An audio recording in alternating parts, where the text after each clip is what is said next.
Hi guys, Rino Mašić here, and today I'll be talking a bit about side pressure. What are my thoughts on side pressure? Should you even train it? And if you should, how should you train it? Well, to start off, I just wanted to say that side pressure is not so simple like I thought, or like many of you might think as well, because side pressure is not only one thing. So side pressure is not just this move right here. It actually comes in a lot of different forms. So if you're hooking, you're going to do this. If you're top rolling, you're going to do this. And if you're flop wrist pressing or just pressing, you're going to do this or this. And that is all side pressure as well. So, and this as well. This counts as side pressure as well.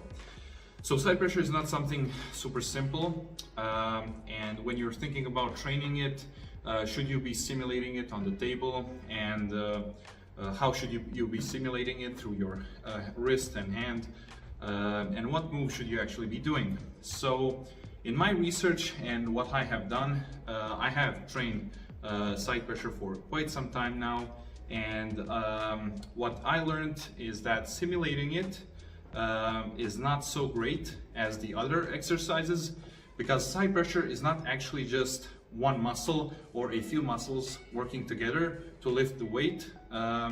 It's actually your whole hand and a bit of your shoulder and your pecs working together to hold your hand like so and allowing you to pin your opponent. So training it is not that simple. What I have found to be the best thing for side pressure is actually just doing the individual muscles of your hand, like your back pressure and your bicep curls, your wrist flexion, your negative wrist that I've showed in previous videos, your rising, your supination as well, and your shoulders. When you separate those exercises like that, your side pressure will definitely get stronger, and you will avoid all of the pain that you would have to go through if you just trained it like you would, like if you're trying to simulate it. Because I have tried a lot of different exercises that actually simulate side pressure really well, and all that I have gotten is just pain in my elbows and pain in my shoulders.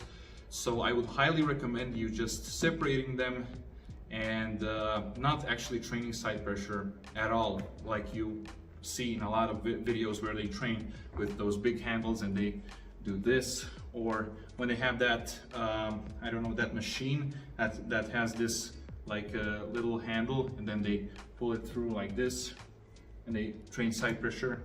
I don't know actually how it looks like. I'll put an image on the screen, but yeah, I highly recommend you just training your back pressure, bicep, all separate, and your side pressure will get stronger in time. Of course, that doesn't mean you shouldn't train your side pressure at all by simulating it on the table. That's why I'll be showing you 3 exercises that I think are great for improving your mind and muscle connection when it comes to side pressure. So these exercises will be done with low weight and with a high rep range. And all of these exercises will be mostly simulating how you should get into a certain position, and just for you to get a bit more comfortable on the table, and yeah, to just in generally improve your entering of a certain position. So before I show you these exercises, I just wanted to give you a little example on someone like Todd Hodgkins, who is a freak of nature when it comes to tendon strength and side pressure strength. He has a lot of different and interesting exercises for side pressure that he designed for his style of arm wrestling. That's what you should keep in mind when you're searching up for any kind of exercises that you see these top arm wrestlers do, and you gotta keep in mind that they designed those exercises for themselves to suit their style of arm wrestling the best. So it might not work for you, and it might be a bit dangerous to do them, as you don't know the right or the correct way to do it. So that's why you should always be careful when looking up those exercises and seeing them from some really strong arm wrestler that's been in the sport for a while now. They have already built their tendon strength up, so they can do a lot of different things that a beginner or even an intermediate arm wrestler, sorry, couldn't do. So yeah, that's what you should keep in mind. And Ryan Bowen is one of the examples that I'm going to use here. He has been doing those exercises from Todd for quite some time now. And unfortunately, he got hurt. That was a bit of a while ago, but it's still a good example for you to watch out for exercises that the top pullers are using, because they are using them because they made them to suit themselves and not the wider public. Okay, so for the first exercise, you're going to be needing a roll-up handle. At least this is how I call it. You see, you roll it up. So it's a roll-up handle, but I saw a bunch of different names and ways that people call this handle, but it doesn't matter as long as you know what it is. I have my pulley set quite high, like so. Attach it and roll your handle up so you can place your elbow on the pad, like so. And you want to roll it up just so your elbow can sit on the edge of the pad, like so. So it simulates a real match. Square your shoulders off, place your arm in the middle of the table, and then you're going to do a turning motion with your whole body, cupping in as well, and this is going to simulate the motion of a press and a hook. So you can really get a better understanding of how you should enter a press and a hook. So it should look something like this: turning my whole body, cupping in, and this is the end position. One more time. If you find that this metal part is hitting your hand, of course you can loosen the roll up a bit, and you can do it from there, like so.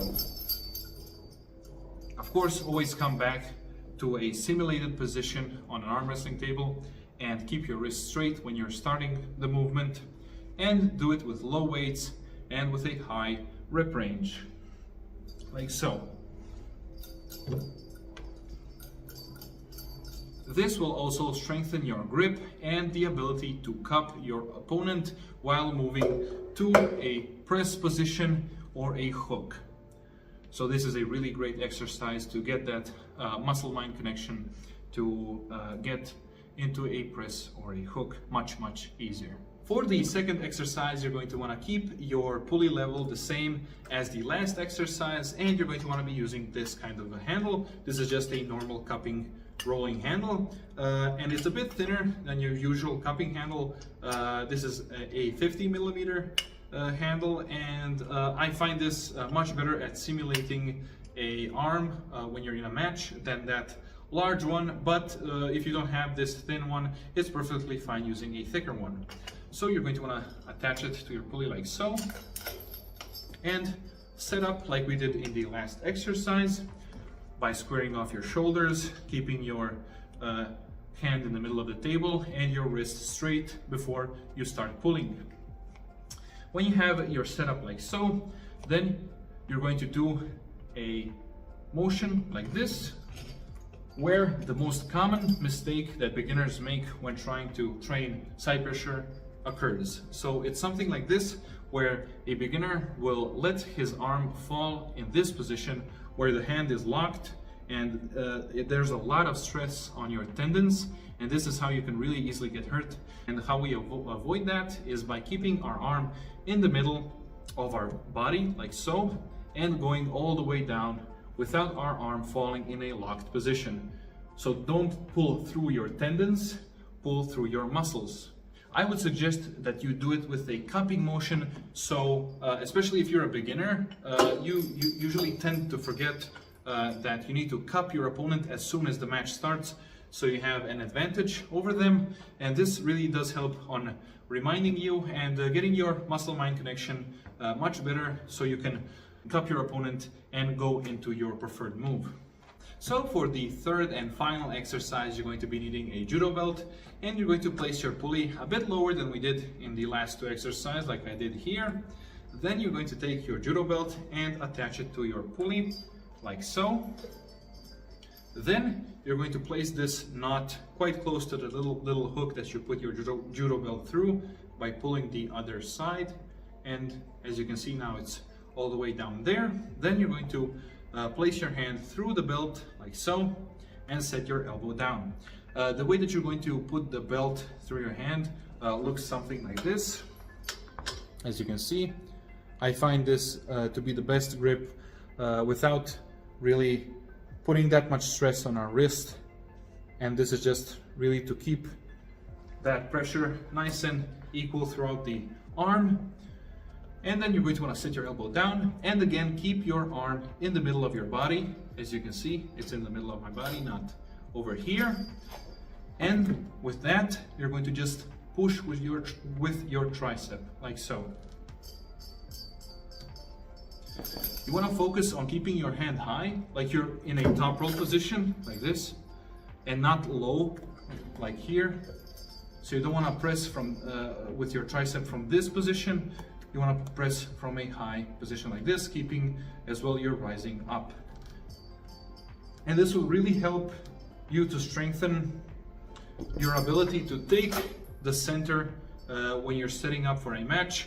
So you might have noticed that some of your opponents might push your hand like this on the center of the table when you're setting up, and this will really allow you to counter that movement by your own pushing force. And it might actually even help you with recovering your elbow. At least it helped me when I was doing it. So yeah, I highly recommend you try this exercise out. And again, we are doing it with low weights and high rep range. So guys, those are my thoughts on side pressure. Let me know in the comments if you agree or disagree, or if you just learned something new in this video. And I highly recommend you think about this, because it's really not that simple as you might think, and it definitely wasn't as simple as I thought. And once again, thank you so much for watching this video. If you liked it, leave a like and subscribe. It really does help the channel out.